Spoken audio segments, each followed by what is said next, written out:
You did nothing for me, Mom. Nothing. I built this life without you." The words landed like a blade, sharp, deliberate, and clean.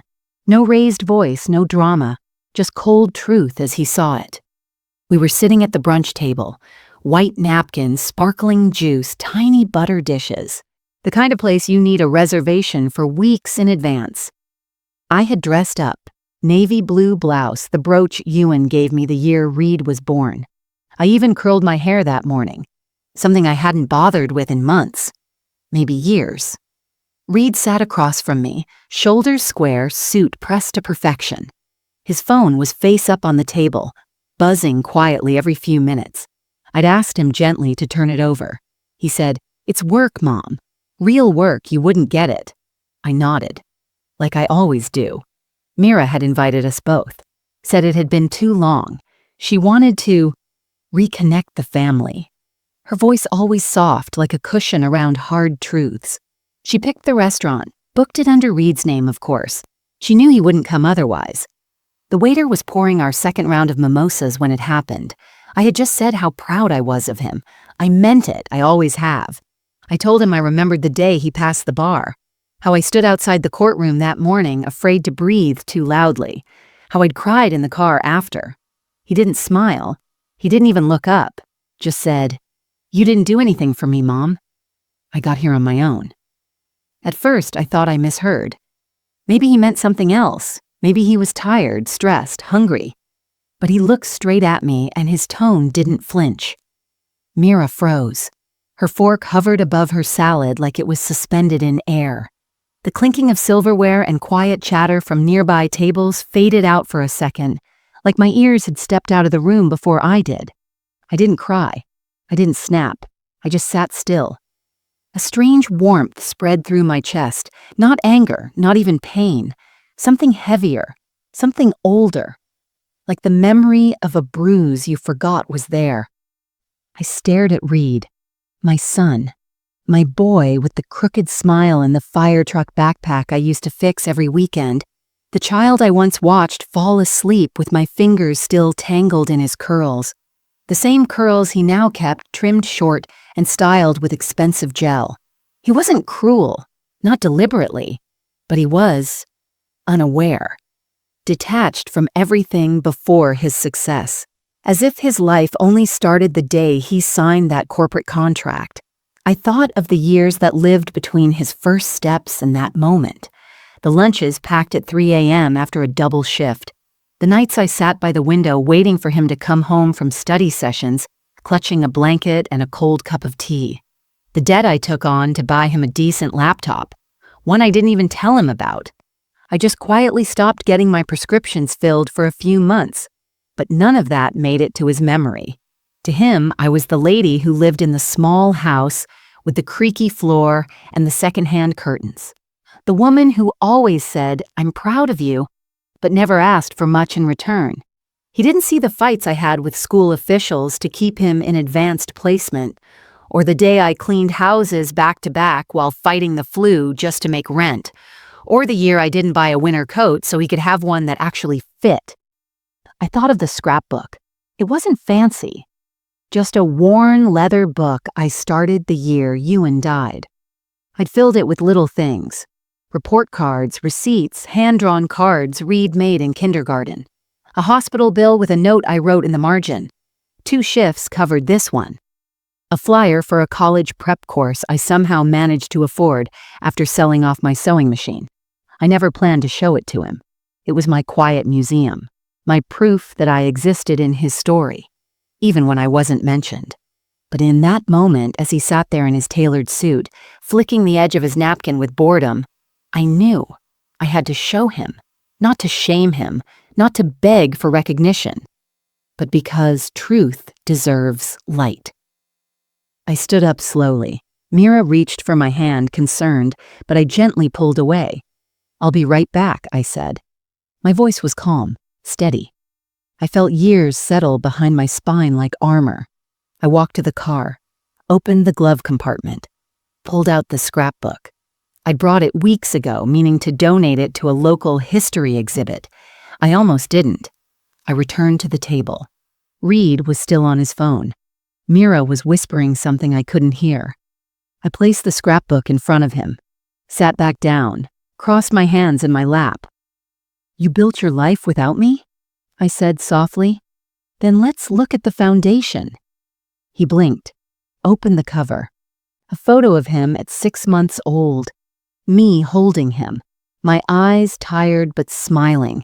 And I watched, not with anger, but with quiet certainty, as page by page, the truth unfolded in front of the son who thought I was invisible. There was a time when Reed would run down the hallway every evening yelling, "Mama!"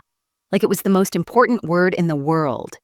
I used to keep the door unlocked when I got home from work just so I could hear that sound. The little thud of his socks on the wooden floor, the slight wheeze in his laugh, the way he'd wrap his arms around my legs and lean his face into my apron like it was a blanket. That's the version of my son I held on to, even as the years tried to pry it away. Back then, we lived in a one-bedroom apartment above a laundromat. The smell of detergent and bleach was always in the air, but I didn't mind. I used to tell myself it smelled like fresh starts. Reed had the bedroom. I took the pull-out couch. I'd tuck him in every night, folding his blanket at the edges, brushing the hair off his forehead. He'd ask me stories about his dad, ones he barely remembered, and I would make them feel larger than life. I think I did that more for him than for myself. I didn't want him to grow up thinking love could vanish so quickly. Ewan died when Reed was 7, a scaffolding accident. He was a maintenance technician, careful, quiet, loved by the crew. One wrong step, one missed safety check, and my world tilted permanently. I remember sitting in the break room at the textile mill during my lunch hour when the foreman came in. His face told me everything before he even opened his mouth, but I didn't fall apart. I couldn't. There was a child who needed dinner, homework help, new sneakers. So I worked. Days at the mill, nights cleaning houses in the suburbs. I'd get back around midnight, slip off my shoes quietly so I wouldn't wake Reed, and sometimes just sit at the edge of his bed to listen to him breathe. That sound, steady, soft, innocent, became my anchor. I found joy in the little routines. Saturday pancakes with chocolate chips, library trips where we'd sit for hours reading side by side, the two of us dancing to old radio songs while folding laundry. Life was hard, yes, but it wasn't bitter. I never let it be. We used to save up all year for the state fair. Reed would ride the carousel twice and eat corn dogs like they were made of gold. I remember one year he asked for a cowboy hat, and I said no at first. We couldn't afford it. But he looked so disappointed that I went back to the stall after he fell asleep, bought it, and left it beside his pillow. The smile on his face the next morning made every penny worth it. He was never ungrateful as a boy, just unaware in the way children often are. He believed the lights turned on because he flipped the switch.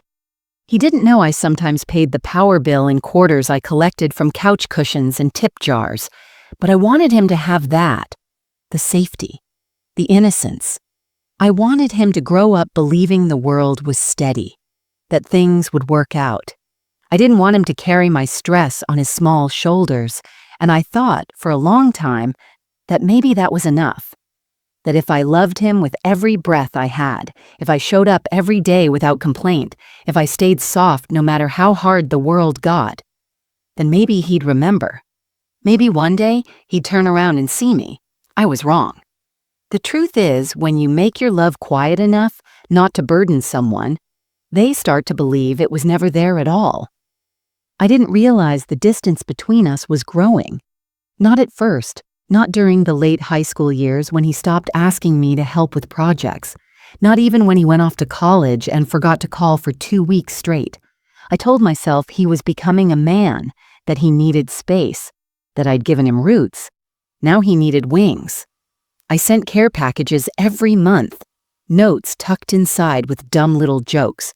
I got back one-word replies, "Thanks." Sometimes not even that. Still, I didn't question his love. I figured all sons come back eventually. Mine would too. When he graduated, I stood at the very back of the auditorium. No ticket, just a borrowed maintenance badge and a kind security guard who let me peek in from the side. I watched him shake hands with the dean, smile for the camera. I clapped quietly, cried silently. Later that night, I wrote in my journal, "He didn't look for me in the crowd." But that's okay. He didn't need to. I was there. That was my life before the pain took shape, before the words, "You did nothing for me," hit the air like a match to dry leaves. Back then, I still believed love would eventually be seen, even if it had to wait in the shadows for years. I didn't realize how easy it was for a child to rewrite the past, especially when they never saw the pages you bled into. But before everything changed, I lived in a world where love was action. Unnoticed, maybe, but constant. And I never imagined that one day my own child would look at that love and not recognize it at all. It was Reed's 28th birthday, the first one he would celebrate after being promoted to senior associate at his law firm. I remember the day well, not because of the celebration, but because of what it quietly revealed. I had started preparing weeks in advance, not because he asked, but because I knew he wouldn't. That's how it always was, me planning, him showing up, or not. I baked his favorite cake from scratch, vanilla sponge with brown butter frosting. I hand-cut the decorations just like I used to when he was a boy, little paper gavels and law books, taped carefully around the base of the cake. Silly, maybe, but I thought it would make him smile. I even took out the old camcorder, the one we hadn't used in years, and charged it overnight. I thought, maybe, just maybe, this year I'd get a little piece of the old Reed on camera, the one who used to blow out candles with his whole body like it was a sport. I set the table in the backyard under the sycamore tree. Just the three of us, me, Reed, and Mira. I used the good plates, the real cloth napkins, not the paper ones. We never had much, but there were things I kept sacred. Celebrations were one of them. He arrived late. No apology, just a glance at his watch and a comment about traffic. He brought a bottle of wine, expensive, red, dry, the kind I don't drink. He handed it to me like it was an obligation, not a gift. I thanked him anyway. We sat down. I asked about work as usual. He answered in bullet points. Mira tried to help, asking about cases, about the firm, about a woman she heard he was dating, but he brushed it all off with polite deflections. His smile was the kind you wear for clients, not family. Then it happened. A small moment, quick but sharp. As I was bringing out the cake, carefully holding the platter with both hands, I said, "Remember when you were little, you used to call this your lawyer cake, even before you knew what a lawyer was?" He laughed, but not kindly. "Yeah, well, kids say dumb things," he muttered, eyes locked on his phone. I stopped walking, just for a second, long enough for Mira to look at me. Her expression said everything. Don't make it a thing, let it go. So I did. I smiled, kept walking, placed the cake in front of him like nothing had happened, lit the candles, sang alone when Mira's voice trailed off, unsure if Reed would even bother to blow them out. He did, but only halfway. The flames flickered, 2 candles still burning. He rolled his eyes and muttered, "Guess even my lungs are tired today." He cut a small slice. Didn't eat it. Said he was watching his sugar. That part didn't hurt. I know tastes change. But the look in his eyes, that distant flicker, like he was sitting at a table he'd long outgrown. That was new. Or maybe I had just refused to see it until then. After dessert, I handed him a small gift. It wasn't much, just a framed photo of him and Ewan, taken when he was 6. They were both laughing, heads tilted back, sitting in the old recliner we had before the fire. I thought maybe it would remind him where he came from. He didn't even unwrap it, just looked at the shape and said, "Let me guess. Another memory thing?" I nodded gently. He slipped it into his bag without a glance. "Thanks, Mom," he said. Then turning to Mira, I really should get going soon. Early deposition tomorrow. I nodded again. My voice caught a little, so I didn't say anything. Just cleared the plates. Before he left, he leaned in and kissed my cheek, the way you do with a distant aunt. Not out of warmth, but out of habit. Thanks for the cake and stuff, he said. I stood in the doorway after he left, watching his taillights disappear down the street. My hands smelled like matches and frosting. The lawn was littered with pieces of cut-up paper, gavels the wind had started blowing loose. Mira came up behind me. He's just tired, she said gently. You know how he gets. I nodded, again, but something had shifted. It wasn't what he said, not exactly. It was how he said it. The indifference, the mild, polite rejection of who I used to be to him. It was the moment I realized he had rewritten our past in his mind, removed the softness, the sacrifices, the cake recipes, the bedtime stories, and replaced them with something more efficient, more useful to his image of self-made success. I didn't cry. Not that night. But later, as I washed the plates alone, I noticed one of the paper decorations had gotten wet and stuck to the table. I peeled it off. It tore in half. It wasn't a dramatic moment. There was no shouting, no slam doors, just a quiet acknowledgement inside me.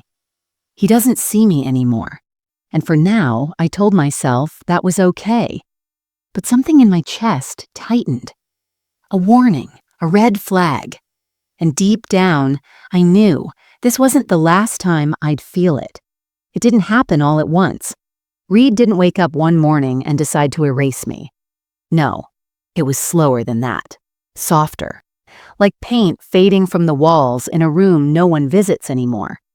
There was a time I used to hear from him every Sunday evening. It started in college.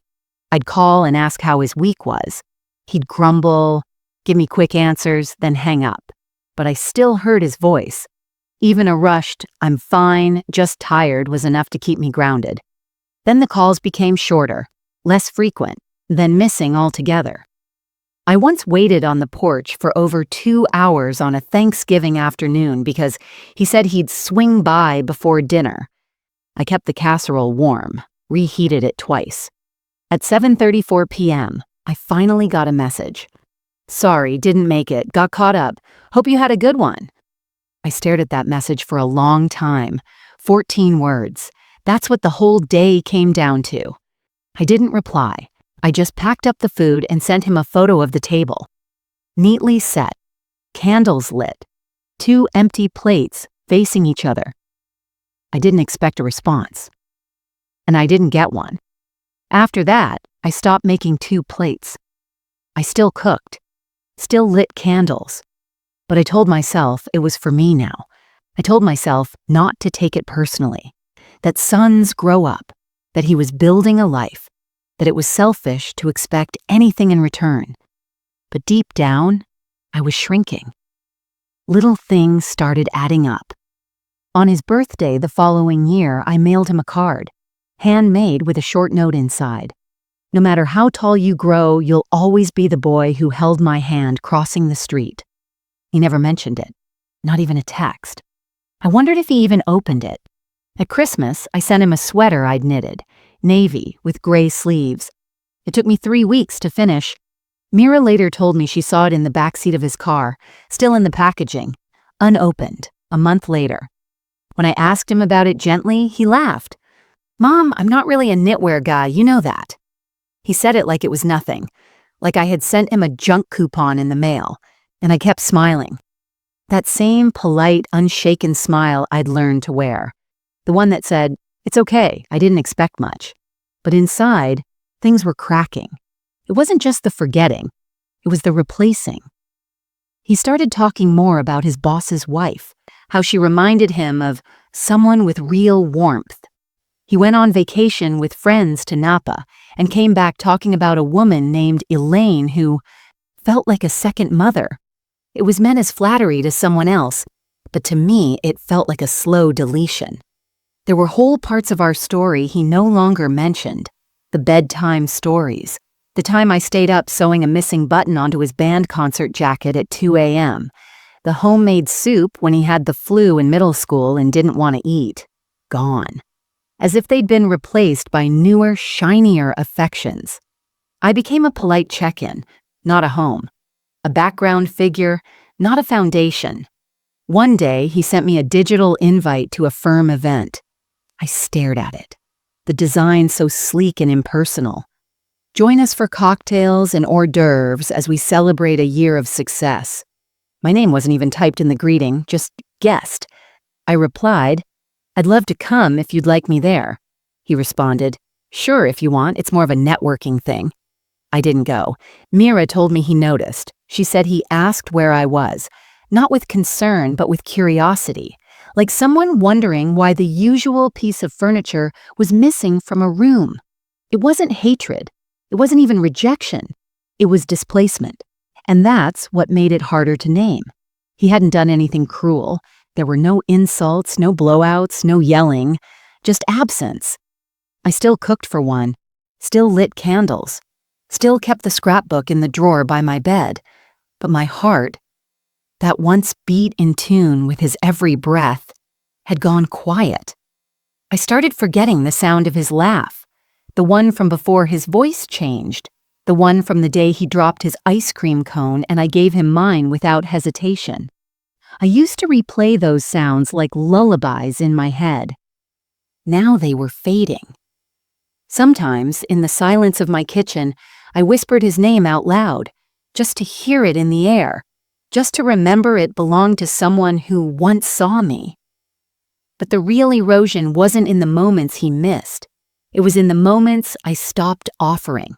I stopped telling him about my doctor visits, stopped sharing when I got the heater fixed, stopped asking if he wanted to come over for dinner, because I already knew the answer, because you can only knock on a closed door so many times before you stop expecting anyone to open it.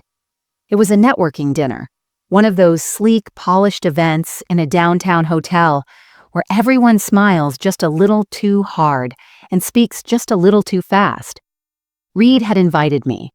Well, technically, Mira convinced him to. She told him I hadn't been out in a while, that I needed to see his world.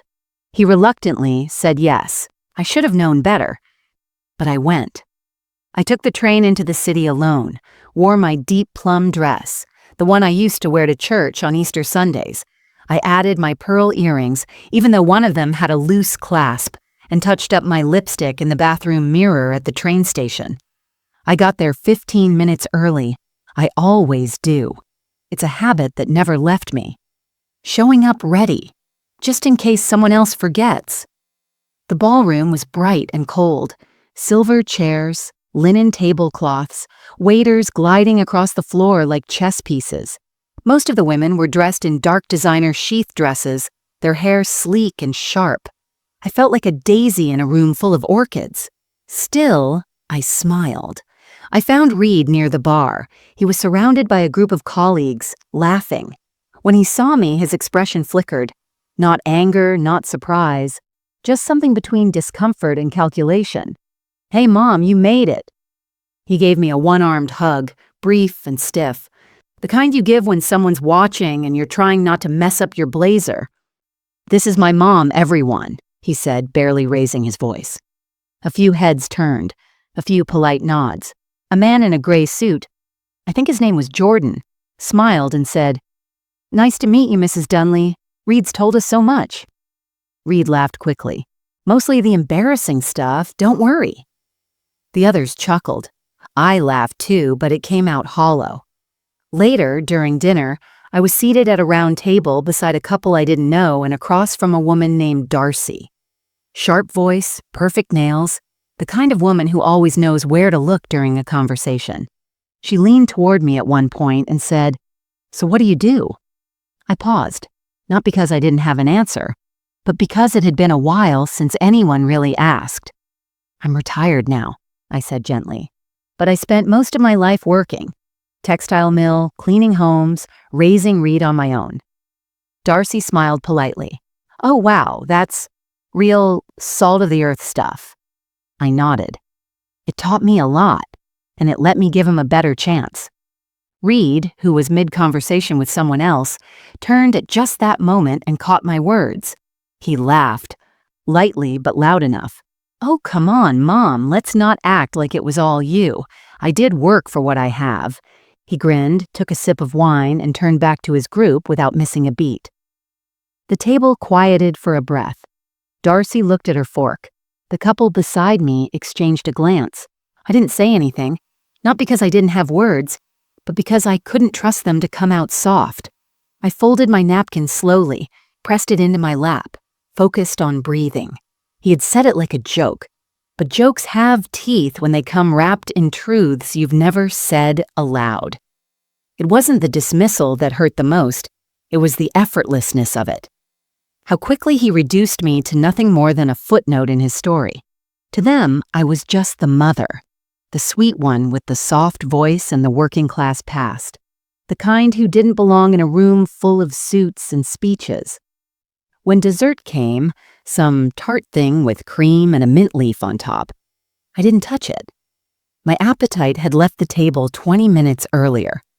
I excused myself quietly and walked to the restroom, locked the stall, sat on the toilet lid fully clothed and stared at the beige tile floor for a long time.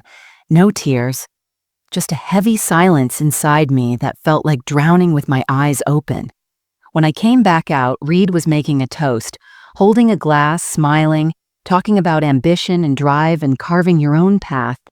I stood at the edge of the room. He didn't mention me. Not once. Not in the whole speech. Not the late nights. Not the ride to his first internship in my old beat-up Ford. Not the sandwiches packed in plastic wrap with notes tucked inside. Not the sleepless nights or broken back or aching knees. Just him. Only him. After the applause, I walked up to him, touched his arm lightly. "I think I'll head out," I said. He glanced at me, distracted. "Already?" "I've got an early morning." He kissed my cheek, barely brushing the skin. "Thanks for coming." That was it. I walked out into the cool night air. My heels clicked softly on the pavement. I pulled off the earrings before I even reached the train station. Tossed them into my purse like they didn't belong anymore. On the ride home, I stared out the window and watched the city lights blur past. I thought about how humiliation doesn't always come from shouting or cruelty.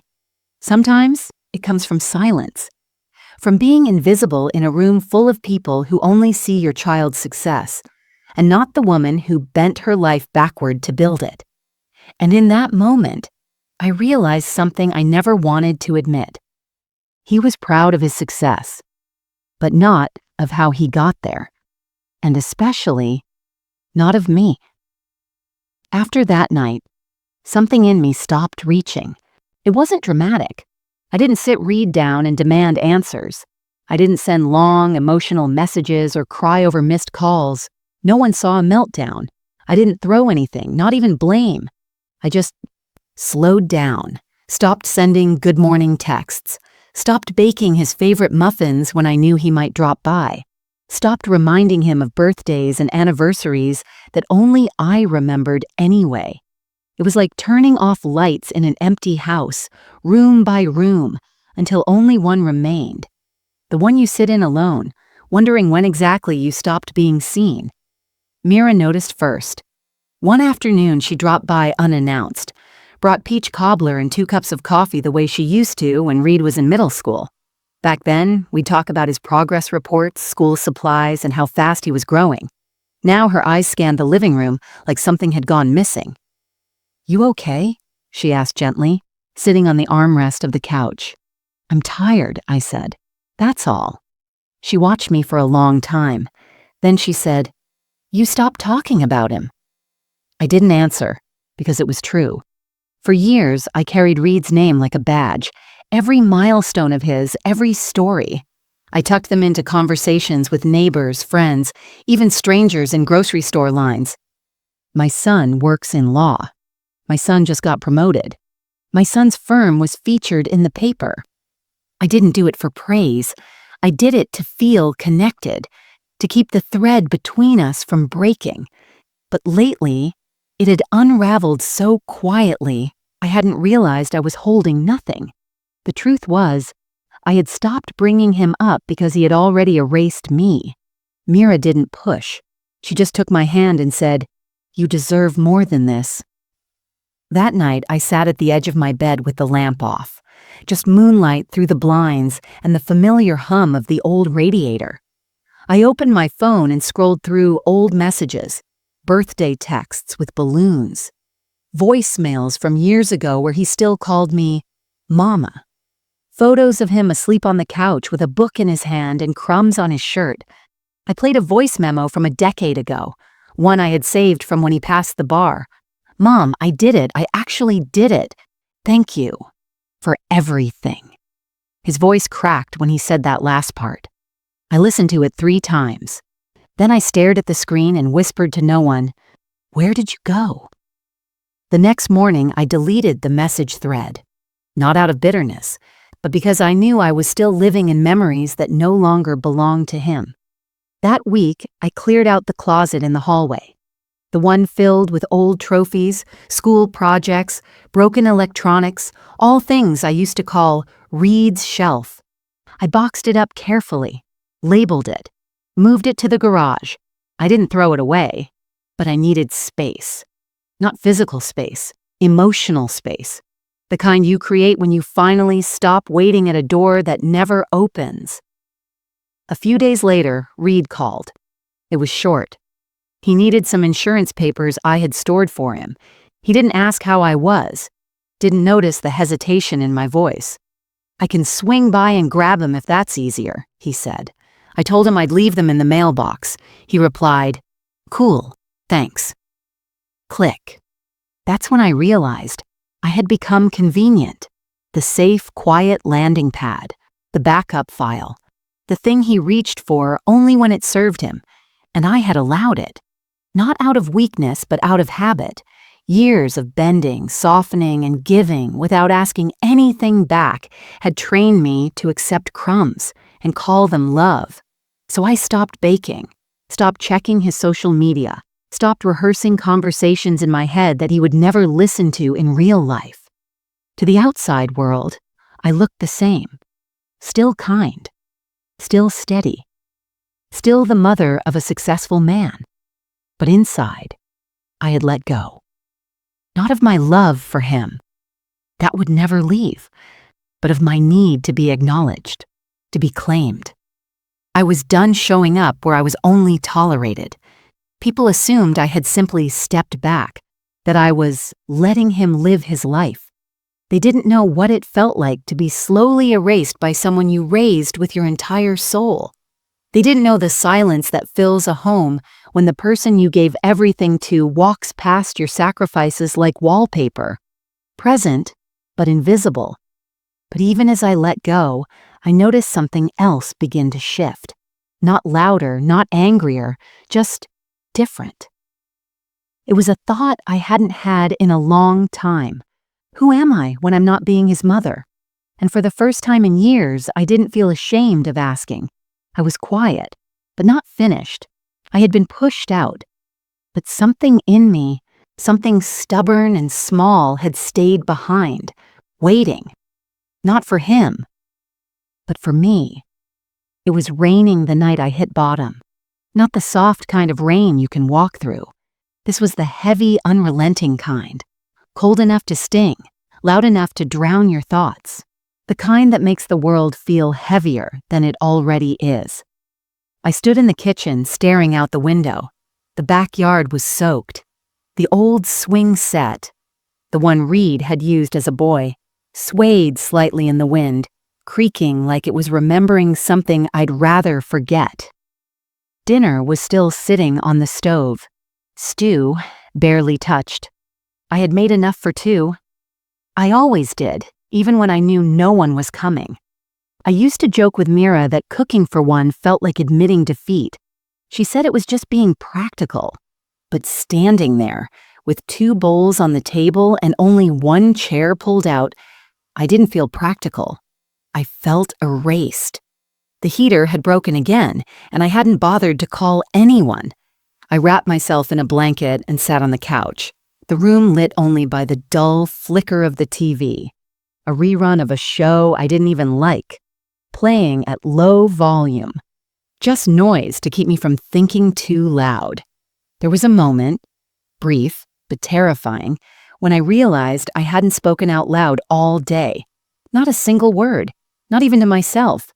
The silence wasn't peaceful, it was suffocating. I picked up my phone. No missed calls, no messages, just 2 ads and a calendar notification reminding me to refill a prescription I could barely afford anymore. I scrolled through Reed's profile. He had posted a photo from a rooftop bar, smiling, surrounded by coworkers. Champagne flutes, gold lights, the skyline behind him. Someone had captioned it, "To the man who built himself from scratch." I stared at those words, from scratch. Like there had never been a woman behind the curtain, stitching together his future from threadbare paychecks and missed meals. Like love didn't count if it wasn't mentioned. My stomach twisted. I set the phone down and walked to the hallway closet. The door creaked open. That sound had always bothered me, but tonight it felt like a whisper. Inside was a cardboard box, marked with a black Sharpie. Old things. Reed. I dragged it out, sat cross-legged on the floor. My knees popped, and the chill from the tiles crept through the blanket. Inside were pieces of a life he no longer claimed. A red ribbon from a spelling bee. A crayon drawing of us at the zoo. Stick figures holding hands under a crooked sun. A birthday card he'd made me in 5th grade that read, "You're the best mama. When I'm rich, I'm gonna buy you a mansion and 5 dogs." I held that card in my hands and traced his childish handwriting. My thumbs smudged a little of the crayon. I laughed, quiet, bitter. Not because it was funny, but because I couldn't remember the last time he'd called me Mama. That word had disappeared from his mouth, like a language forgotten. I sat there for a long time, rain beating against the windows, the walls around me somehow smaller than they'd ever felt. I started to feel something I hadn't allowed myself to feel fully before. Not anger, not even heartbreak, something worse. Emptiness. Like I had poured so much of myself into someone else for so long that I forgot how to stand on my own. And what's worse, I had no one to blame but myself. I let the years pass without asking for acknowledgement. I taught him that my love required no gratitude, that I would show up whether or not he looked back, that I would clap the loudest, even if I was standing outside the room. And now, here I was, alone, holding a bent drawing and an expired promise of a mansion and 5 dogs. I wanted to cry. Truly I did, but the tears wouldn't come. Not that night. Instead, I sat in that quiet hallway, surrounded by the scraps of motherhood, and wondered if all those years of sacrificing myself in silence had built anything at all. I don't know how long I sat there. Time stretched. The rain stopped. The house grew colder. Eventually, I stood, box in arms, legs aching. I didn't put it back in the closet. I walked it to the bedroom, set it on the floor beside the bookshelf, left the lid open. Not because I was going to throw it away, but because I needed to look at it, because I needed to finally confront the truth. I had lost my place in my own son's life.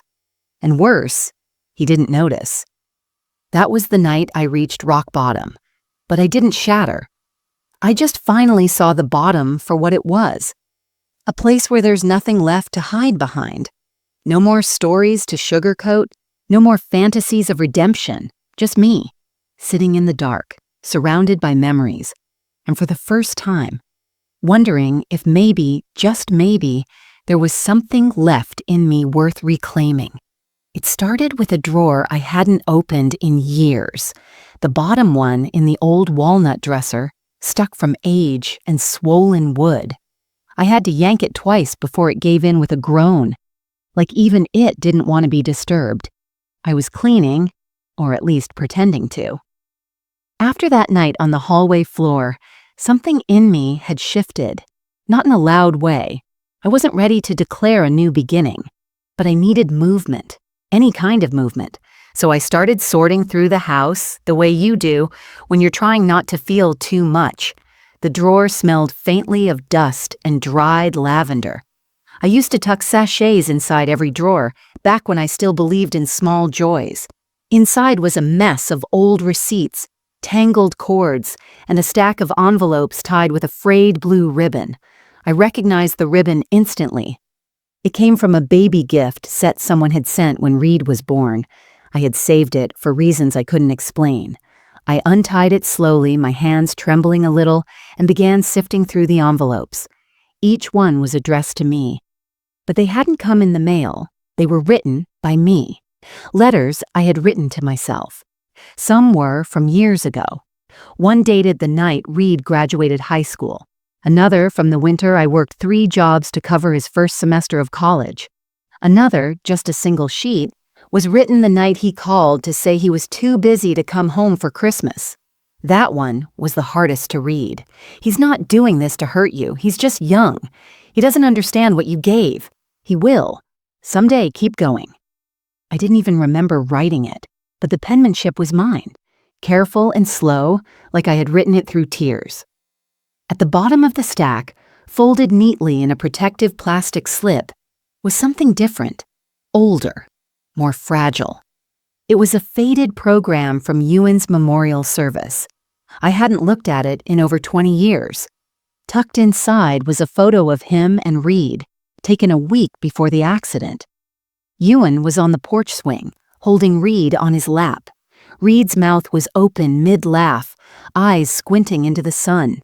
Ewan had one hand around him, the other holding Reed's tiny sneaker like it had just fallen off. There was something written on the back in pencil, soft, almost rubbed away. If I'm gone too soon, tell him I loved him more than anything, and that she gave him everything. It hit me so hard I couldn't breathe.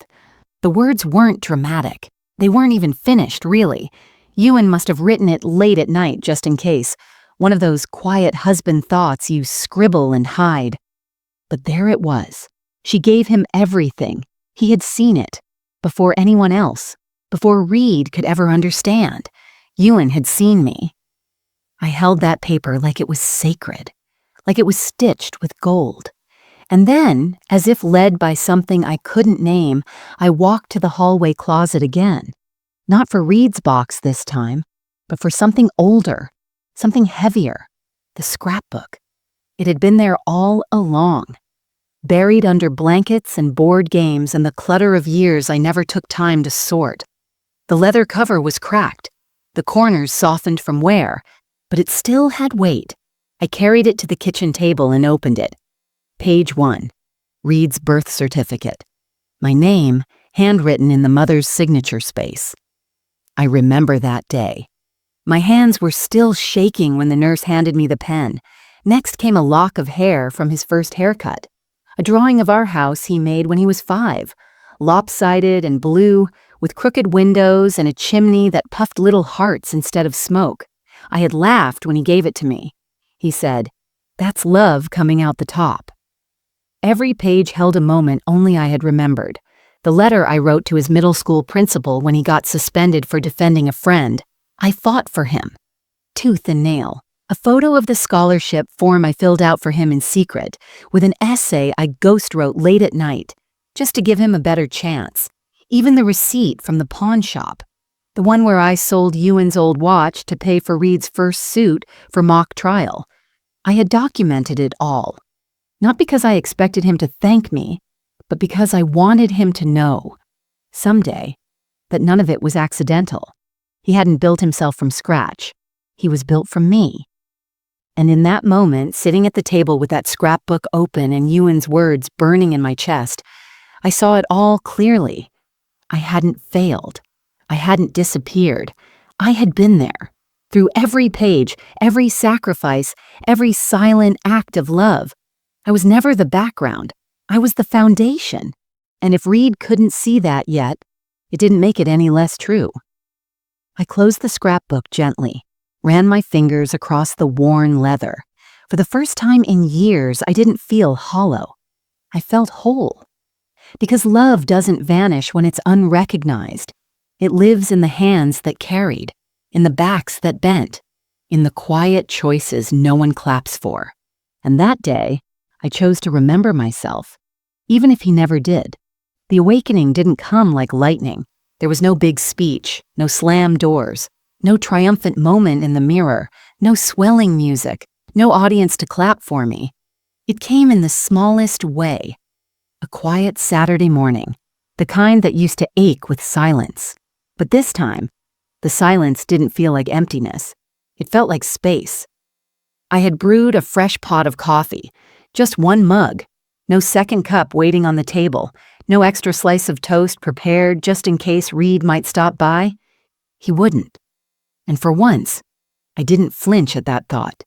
I just poured the coffee, added cream the way I liked, and sat by the window with the scrapbook in my lap. Outside, the trees were just starting to bud again. Early spring. The dogwood tree I planted when Reed graduated high school was coming back to life, pink flowers pushing stubbornly through its brittle branches. That tree had always meant something to me. I planted it as a symbol of hope, of growth, of everything I thought our relationship would continue to be. For years, I watched it in disappointment, wondering why it bloomed so late, why it took so long to show life again. Now I understood. Some things take time. Some roots run so deep you forget they're still working beneath the surface. And that's what I realized that morning. I hadn't disappeared. I'd just been underground, quiet, patient, waiting. I opened the scrapbook again, but this time not to mourn.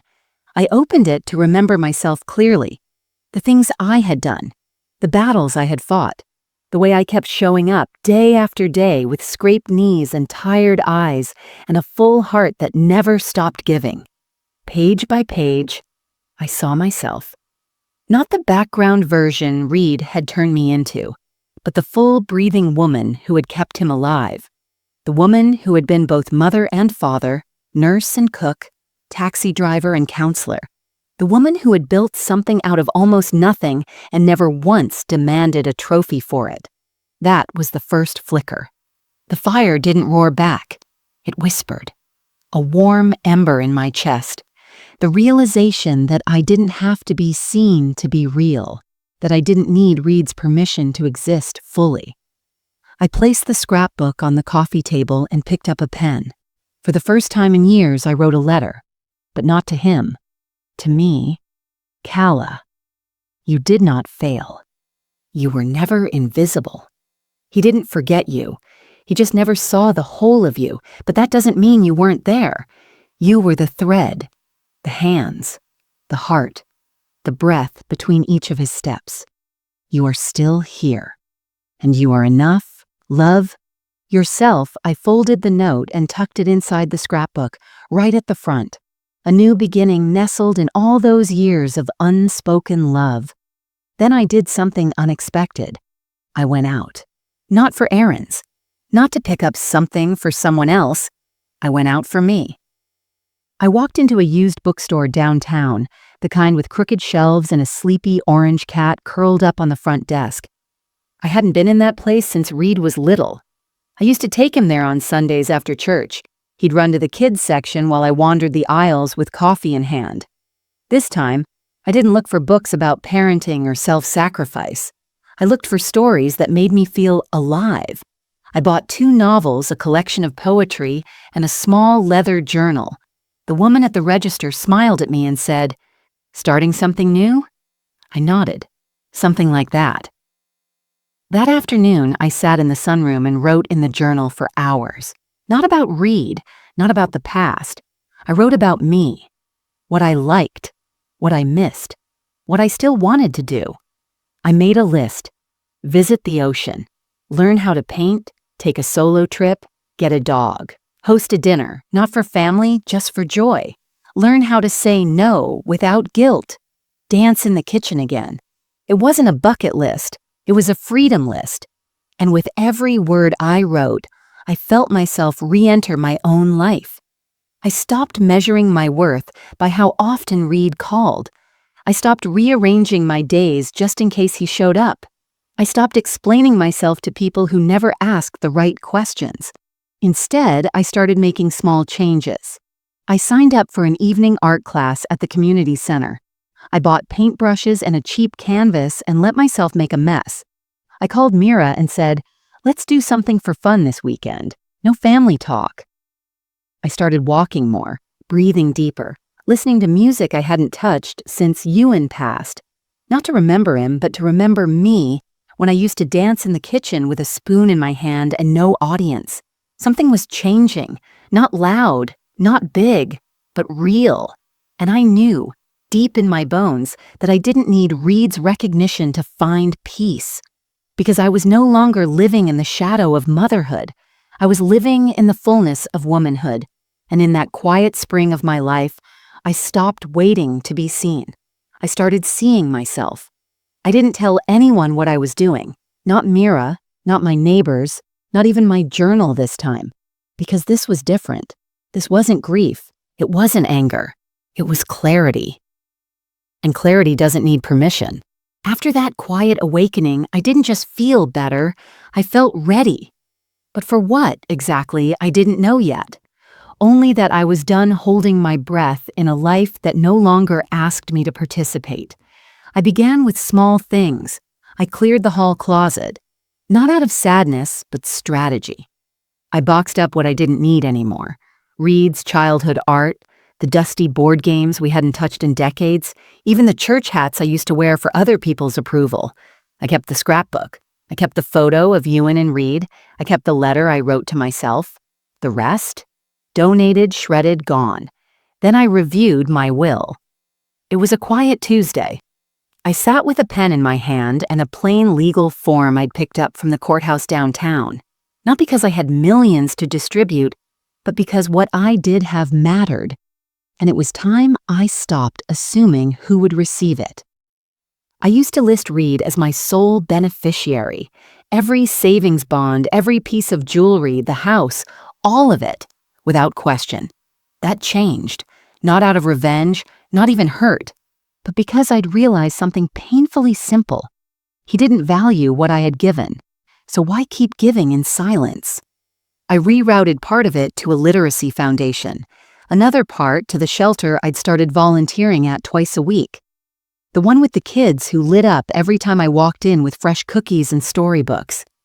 The house? I wrote in a clause. He could have it. But only if he came in person to claim the key from me while I was still living. That wasn't pettiness. That was choice.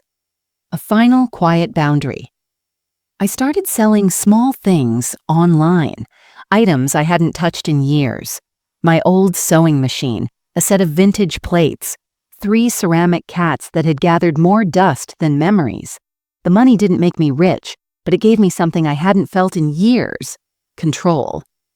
I opened a new bank account under my name only, set up online access, set a password that included the word begin, and then I started saving, not for anyone else, not for emergencies or just in case he needs something, for me. One morning, I booked a bus ticket to a coastal town 2 hours away. I didn't tell a soul. I packed a sandwich, my journal, a paperback, and a jacket that didn't match anything but made me feel bold. I walked along the boardwalk, bought myself a small watercolor painting from a street artist, and ate fish and chips alone on a bench facing the water. I didn't take a single photo. I didn't post a single thing. Because this wasn't a performance. It was a quiet reclaiming. Every act was deliberate. Every change whispered, "You're allowed to begin again." At home, I rearranged the furniture, moved the armchair from the corner to the window, took down the family photos from the hallway and replaced them with pressed wildflowers. I wasn't erasing the past. I was rebalancing the space. I even called the community college and asked about courses for adult learners, not for a degree, just to learn. I signed up for one, memoir writing. The irony wasn't lost on me. Each week, I sat in a circle of strangers, most of them younger, talking about stories that shaped us. I didn't share much at first, but by the 3rd session, I read aloud a passage about the night Reed told me I had done nothing for him. When I finished, no one spoke. Then a woman said quietly, "That broke my heart." And I nodded. "Mine too, but I stitched it back." The instructor smiled. "Keep writing," she said. "You've already begun." At night, I lit a candle for no reason at all. Not for prayer, not for grief, just because it made the room warmer. I danced again in the kitchen. I read the newspaper out loud. I let music fill the house, even if it made me cry. And slowly, gently, I built a world where I didn't revolve around anyone else's orbit. Reed didn't notice. He called once during that time, asked if I had the deed to the car I gave him years ago. I told him where to find it. He didn't ask why my voice sounded different. He didn't ask what I was up to. I didn't offer. Because this wasn't for him to see. This was for me to live. For the first time in my life, I wasn't waiting for someone else's approval, invitation, or acknowledgement. I had set the table for one. And finally realized that was enough. The setup was silent, but it was strong. Like the quiet creak of a door that's been closed too long, and finally starts to open again. The first time Reed noticed something was different. He didn't say it out loud. It was in his voice. Subtle, uncertain, and just a little too polite. He called one evening, later than usual. I was sitting in the sunroom, legs tucked under a blanket, a half-read novel in my lap, and a glass of chamomile tea on the windowsill. The sun had already dipped below the trees. The room was gold and still. I let the phone ring twice before picking up. "Hey, Mom." His voice was controlled, the way you speak when you're not sure if the person on the other end still fits the script. "I just realized I hadn't heard from you in a while." That made me smile, not because it was sweet, but because it was the first time in years he noticed my absence. I replied gently, "I've been keeping busy." A pause, just a beat too long. Busy with what? I could have listed everything. The memoir class, the volunteering, the little coastal trip, the journal entries that had grown into quiet declarations of self, but I didn't. Just some things I needed to tend to. "Oh," he said. Then silence again. He filled it, like he always did. "Anyway, I wanted to ask if you're still doing Thanksgiving dinner this year." It was mid-October. He was asking early. That, in itself, was a shift. "I hadn't planned anything," I said evenly, "but I'm happy to join you if you've got something going on." Another pause. He hadn't expected that. I always hosted, always filled his plate before mine, even when he showed up late or barely said thank you. "Oh, well, no, I hadn't thought about hosting." I sipped my tea, letting the quiet stretch a little longer than usual. "That's all right, I'm sure something will come up." His tone shifted. He laughed lightly, but it was forced. "You're being kind of mysterious lately." I smiled. Maybe I've just stopped explaining myself. There was no bitterness in my voice. That's what unsettled him, because I didn't sound disappointed. I didn't sound hurt. I sounded fine.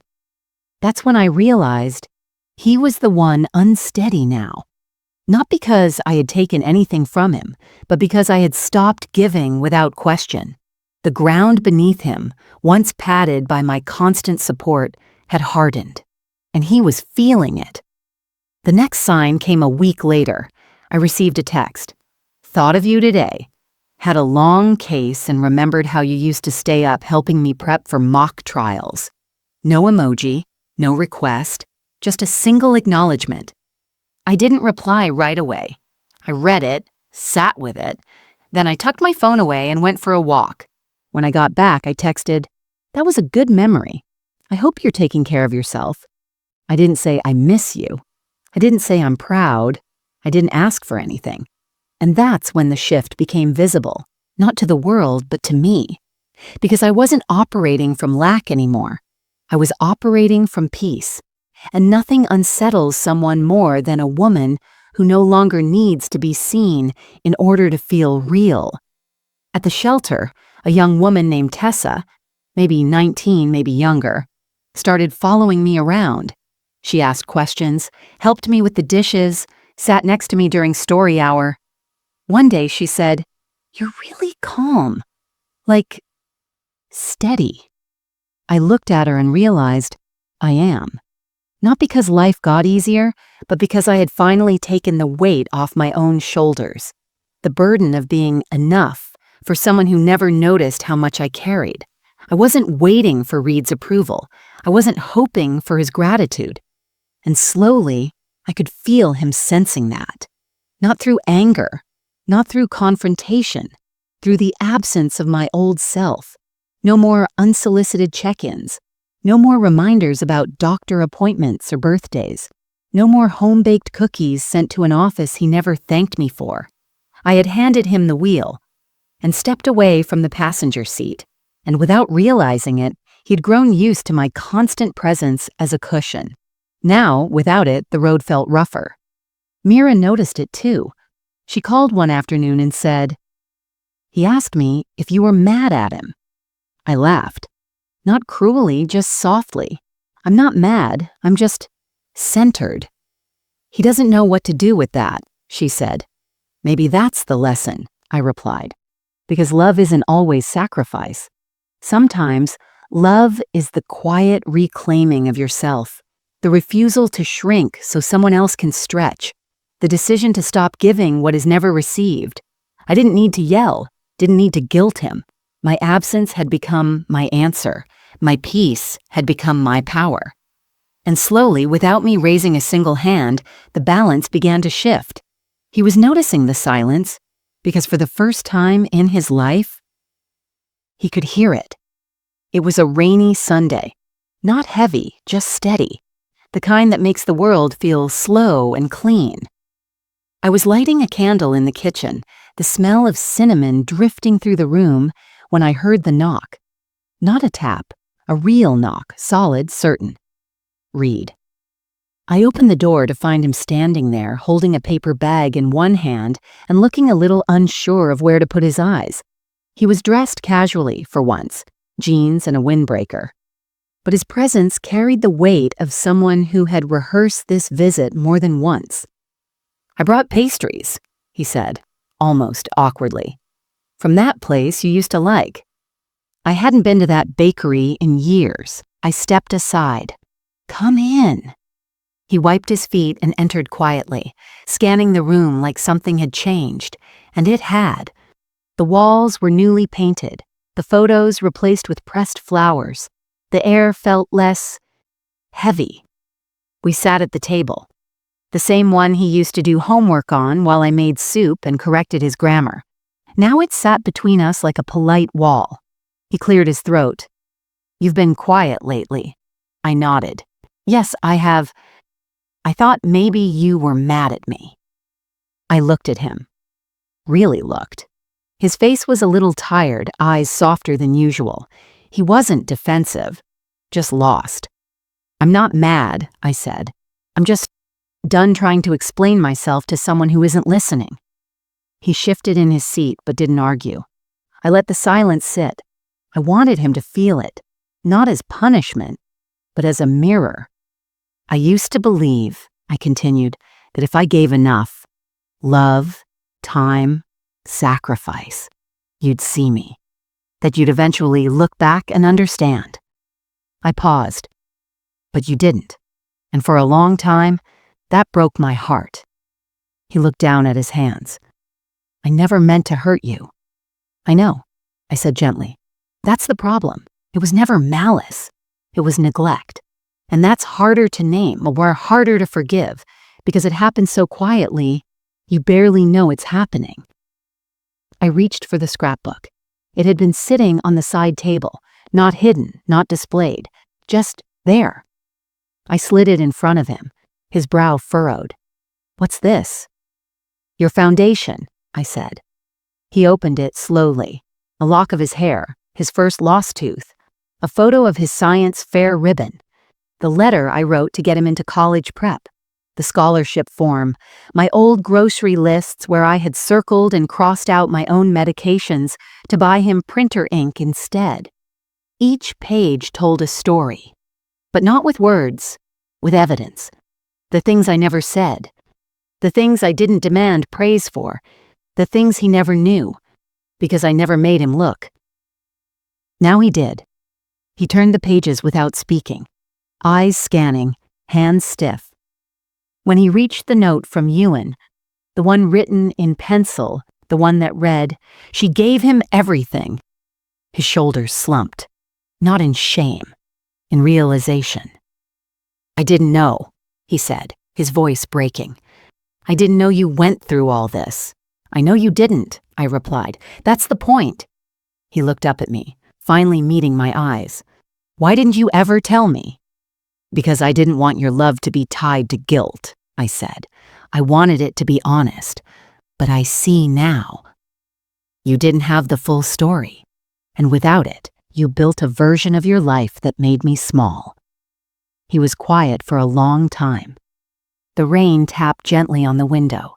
The candle flickered, and my words hung in the air like dust motes waiting to settle. "I'm sorry," he whispered. "I really am." I didn't rush to comfort him. I didn't say, "It's okay," because it wasn't, but I did nod. "Thank you." He closed the scrapbook and sat back. "I don't know how to make it right." "You don't," I said. "That's not what I'm asking for." "Then what do you want?" I looked around the room, at the bookshelf I'd built with my own hands, at the journal tucked beside my tea mug, at the life I had finally started reclaiming. And I said simply, "I want peace, and I have it now. Whether or not you're part of it is up to you, but I won't beg for it again." That was it. No shouting, no tears, just truth. A quiet reclaiming of space. He nodded slowly, like a man seeing his reflection clearly for the first time, and I could feel it then.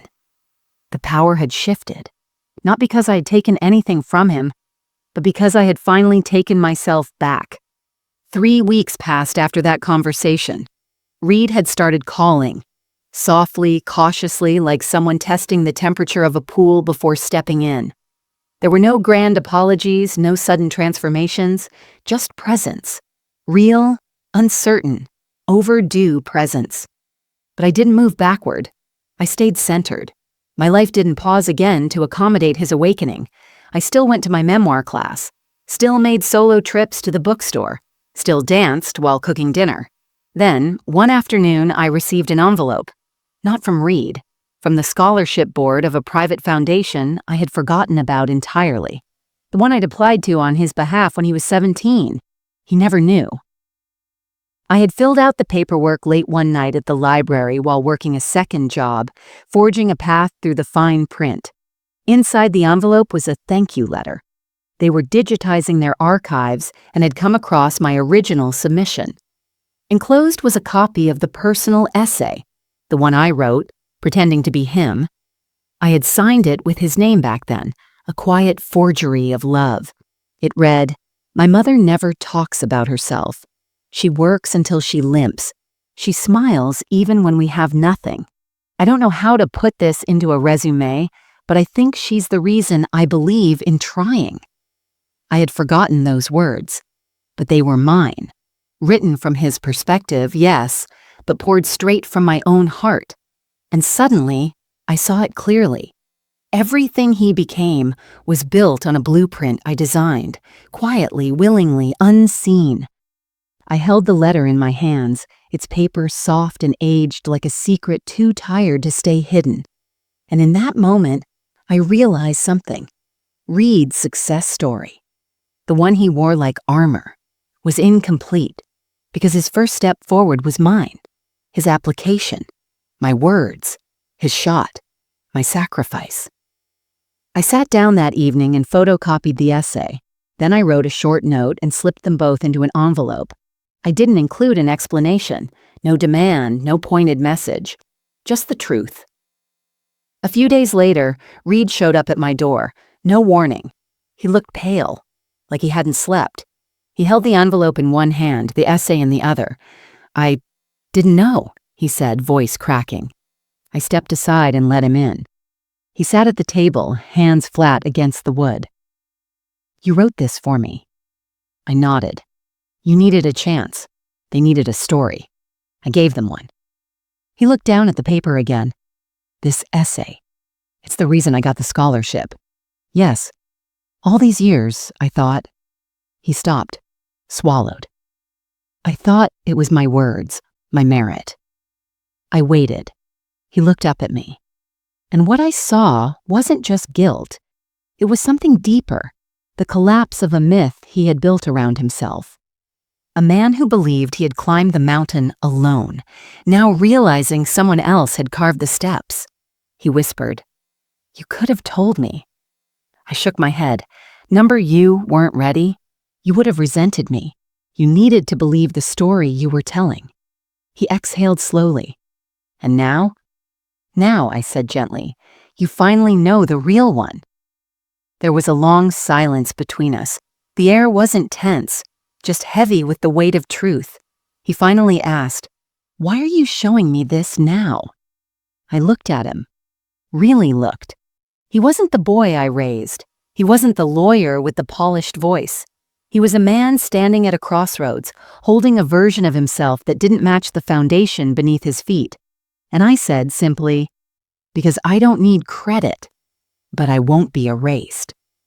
His eyes filled with tears, but none fell. He folded the letter carefully and placed it back in the envelope. Then he looked around the room at the candles, the flowers, the sunlight catching the corners of my bookshelf. "I never realized how full your life is," he said. I smiled, not bitterly, but peacefully. "That's because I stopped living it through you." And that was the justice. Not a courtroom verdict, not a dramatic confrontation. Just this, the undeniable documented truth, a piece of paper that could no longer be dismissed, a realization that everything he built had my fingerprints all over it. But I no longer needed him to see me, because I had already seen myself. Still, he had seen it now too, and that shift could never be undone. Not by pride, not by silence, not even by time.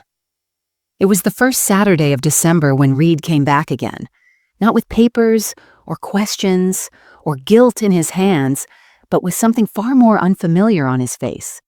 Humility. I was pruning the front rosebush, wearing my old knit cardigan and garden gloves that had more patches than fabric. The sky was gray, the air crisp, and the street was silent but for the dry rustle of leaves. I heard a car pull up. I didn't turn around. Not right away. Something in me already knew it was him. When I finally looked up, he was standing at the edge of the sidewalk, hands in his coat pockets, expression unreadable. "Need help?" he asked. I smiled faintly. "Roses don't respond well to clumsy hands." He chuckled. "Fair enough." I stood, brushing dirt off my knees. "What brings you here?" "No excuse this time," he said. "I just wanted to see you, not for a favor, not for paperwork, just to be here." There was a long pause. I didn't rush to fill it. He shifted on his feet. "I've been thinking a lot since the scrapbook, since the letter I took off my gloves." "That's good." He stepped closer, but not too close. "I've started rewriting my resume," he said softly. "I don't mean the work one. I mean the one in my mind. The story I've told myself about who made me." I met his eyes. "That story was always bigger than you.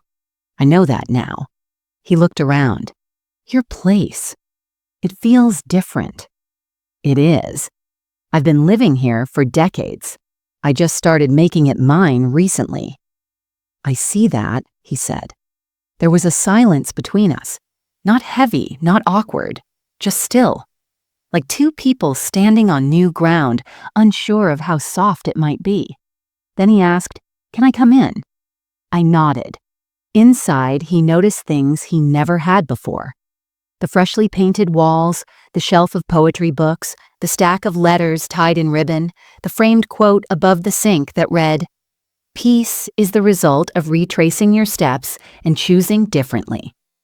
He ran his fingers along the edge of the table where he once studied, once ate, once forgot to say thank you. "I missed a lot," he said. "Yes," I replied. "You did." "I don't expect to fix that in a day, or with apologies." I waited. But I'd like to try again, from wherever we are now, not where we left off. I studied him. Not the way a mother studies her child, for signs of fever, fatigue, or lies. I studied him the way a woman studies the weather, deciding whether to open the window or keep it closed. And I realized something. I wasn't hoping anymore. Not leaning forward, not desperate for reconnection. I had already made peace. I didn't need him to validate it. Still, I could see he was standing there, not out of performance, but presence. So I nodded, slowly. "You're welcome here," I said, but not as a son returning to a mother who needs to be saved, as a man visiting a woman who learned to stand up again on her own. His eyes softened. "I understand." We sat on the couch, tea between us. He asked about my writing class. I told him about the shelter, the kids, the way one of them had started calling me Miss SC like it was a title of honor. He smiled. "They're lucky to have you." "I'm lucky to have myself," I said, more to the room than to him. When he left, he hugged me, but not a quick, one-armed hug out of duty, a full embrace. Not because I asked for it, but because he meant it. I didn't cry, I didn't feel vindicated, I felt calm. Because reconnection, when it's real, isn't about making someone crawl back. It's about meeting on level ground, where no one is bigger, smaller, or owed. As the door closed behind him, I returned to the kitchen, humming a song I hadn't sung in years. Something from my 20s. Something that had nothing to do with motherhood or grief or forgiveness. Just me. Because this wasn't a victory lap, it wasn't the end of a long war. It was a quiet visit, a new page. And whether Reed kept showing up or not, I knew who I was now, and I liked her. It was a quiet Thursday morning when I realized I hadn't checked my phone in over a day. Not for missed calls, not for messages from Reed, not even for news or weather. And the strange thing was, I hadn't noticed, because I didn't need to.